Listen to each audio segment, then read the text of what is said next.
Hi everybody, a very good evening.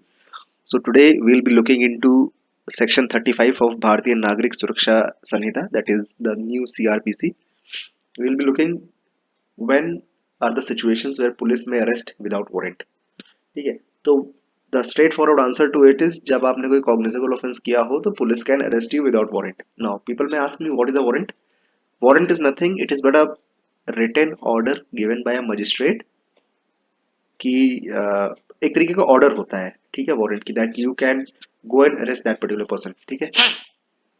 This is what a warrant is, ठीक है। Section 35 पढ़ते हैं। पहला पहला तो मैंने बता दिया कि अगर आपने पुलिस की प्रेजेंस में कोई कॉग्निजेबल ऑफेंस किया है then police might arrest you, ठीक है, विदाउट वारंट, ठीक। सेकंड क्या है? सेकंड ये है कि अगर पुलिस को कोई रीजनेबल कंप्लेंट मिली है या पुलिस को कोई क्रेडिबल इंफॉर्मेशन मिली है या कोई रीजनेबल सस्पिशन एग्जिस्ट करता है पुलिस के दिमाग में कि कोई ऐसा ऑफेंस हुआ है which is punishable for imprisonment for minimum of 7 years, which may be less than 7 years or which may extend to 7 years, ठीक। कोई ऐसा ऑफेंस जो 7 साल से कम की सजा वाला हुआ है और 7 साल तक सजा वाला कोई ऑफेंस अगर हुआ है देन पुलिस में अरेस्ट दैट पर्सन, लेकिन उसमें भी कुछ कंडीशंस फॉलो करनी पड़ेगी, ठीक है। क्या कंडीशन फॉलो करनी पड़ेगी? कि first condition is the police officer has reason to believe on the basis of complaint, जो कंप्लेंट आई है उस पर उसको बिलीव है थोड़ा बहुत। Second is the police officer is satisfied that कि अगर वो अरेस्ट नहीं करेगा then some problems might arise. क्या क्या प्रॉब्लम अराइज हो सकती है? To prevent such person from committing the further offence, अगर अरेस्ट नहीं करेगा तो that person can further make any other offence, ठीक है। For proper investigation of an offence, ठीक है, प्रॉपर इन्वेस्टिगेशन के लिए उसको अरेस्ट करा जा रहा है, ठीक है। Third is if you will to prevent such person from tampering with the evidence, ठीक है। Fourth is to prevent that person from inducing any threat to the witness, और कोई प्रॉमिस इंड्यूस कर रहा है, ठीक है, इस तरीके से विटनेस को आप इन्फ्लुएंस कर रहे हैं। Third is if you'll not arrest that person, that then the presence of that person before the court of law during the trial is very difficult, ठीक है, वो इंश्योर नहीं हो पाएगा, ठीक है। और जब आप ये सब रीजंस आपके पास हैं then you have to record this reasons in writing, ठीक है। Then why are you arresting such person without warrant, ठीक है। Now if police officer on reasonable apprehension या रीजनेबल बिलीफ या कंप्लेंट मिलने के बावजूद if police officer does not arrest that person then he has to even write this in writing, ठीक है, उसको एक रीजन रिकॉर्ड करना पड़ेगा ना, and later on this has to send to the magistrate in charge of that particular area, ठीक है, magistrate को भेजा जाएगा वो, ठीक है। ना अब मजिस्ट्रेट और किन केसेस में without warrant can a person be arrested? First is who has been proclaimed as an offender, ठीक, बाय स्टेट गवर्नमेंट ने उसको एक प्रोक्लेम्ड ऑफेंडर डिक्लेयर कर दिया है। फर्स्ट ऑफ ऑल यहाँ पे स्टेट गवर्नमेंट डिक्लेयर करेगी, ठीक है। और स्टेट गवर्नमेंट कैसे डिक्लेयर करती है वो न्यूज़पेपर में निकाला जाता है, ठीक है। क्या है? इन whose possession anything is found which may be reasonably be suspected to be stolen property or which may reasonably be suspected of having committed an offense with reference to such thing, ठीक है। अगर कहा जाता है कि कोई चोरी की कंप्लेंट आई है, ठीक है, एंड चोरी की कंप्लेंट में ऐसा होता है कि if that particular person the accused is believe to have that particular thing, ठीक है, उसको लगता है कि इनके पास चोरी का सामान हो सकता है, तब उसको अरेस्ट करा जा सकता है, ठीक है। अनदर रीजन जब आप बिना वारंट के अरेस्ट किए जा सकते हो कि when you will obstruct police from executing his official duties, ठीक है, या when you try to escape from the police और जुडिशियल कस्टडी, ठीक है, लॉफुल कस्टडी से आप एस्केप करते हो तब आपको बिना वारंट के अरेस्ट कर लिया जाएगा, ठीक। एंड वन मोर इज कई सारे अभी कुछ बचे हैं। वन ऑफ them इज अगर if you are a deserter from any of the armed forces of the union. Deserter मतलब आपने बिना बताए आर्मी छोड़ दी, ठीक है, डेजर्ट कर दिया आर्मी को, ठीक है ना। एक एच पॉइंट यहाँ ये कहता है who has been concerned in और against whom a reasonable complaint has been made or credible information has been received or reasonable suspicion exists of having been concerned in any act committed in any place out of India which if committed we would have punishable an offence and for which he is under any law relating to extradition or otherwise liable to be apprehended or detained custody in India।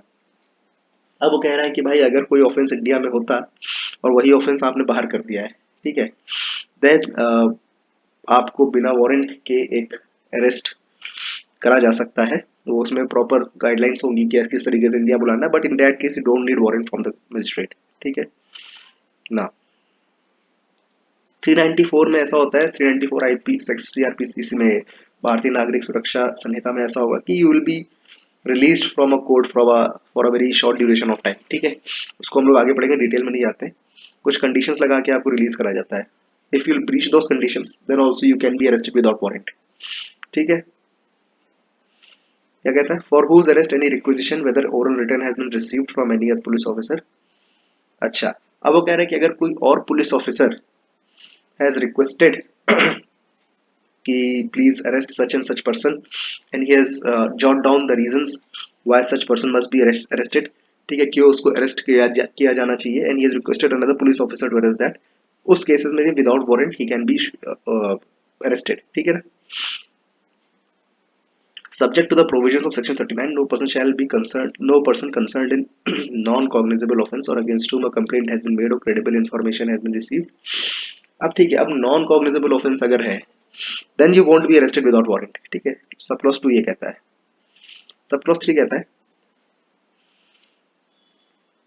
ना, कहता है the police officer shall, in all cases where the arrest of a person is not required under subsection 1, issue a notice directing the person against whom a reasonable complaint has been made or credible information to appear before him or at such place। अब वो कहता है कि अगर कोई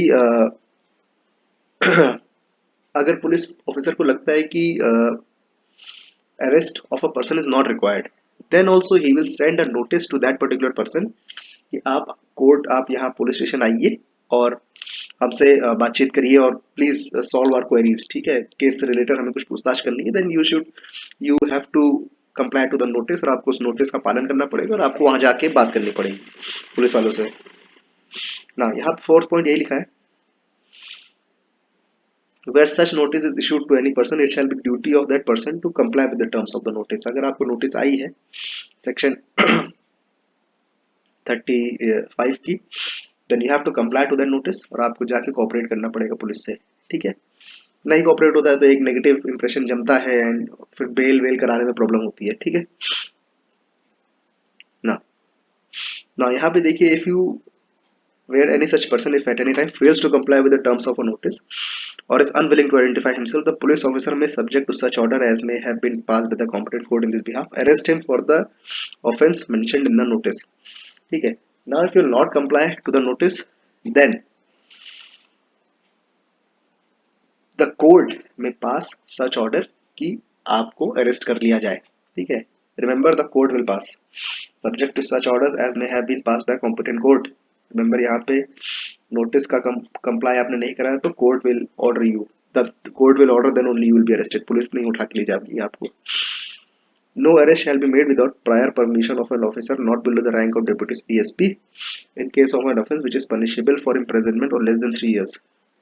now अगर 3 साल के नीचे का कोई ऑफेंस है, ठीक है, देन डीएसपी के permission is very important, this sub clause is very important, ठीक है। इफ 3 साल के नीचे की सजा है, डीएसपी की परमिशन लेके आइए आप, ठीक है, this is very important and this is very important, ठीक। And if a person is infirm, मतलब कि उसको बॉडीली इन्फर्मिटी है, चल फिर नहीं पाता या बॉडीली कोई हैंडीकैप है वो, देन ऑल्सो उसको आपको अरेस्ट करना है तो डीएसपी की परमिशन लेके आइए। If you are above the age of 60 years then take the permission of DSP, then only you will be arrested, ठीक है। तो ये रहा सेक्शन 35, इसमें कई इंपॉर्टेंट चीजें हम लोग ने पढ़ी and I hope I have tried my level best कि आपको कुछ चीजें क्लियर करी मैंने, ठीक है। So thank you for watching and have a nice day।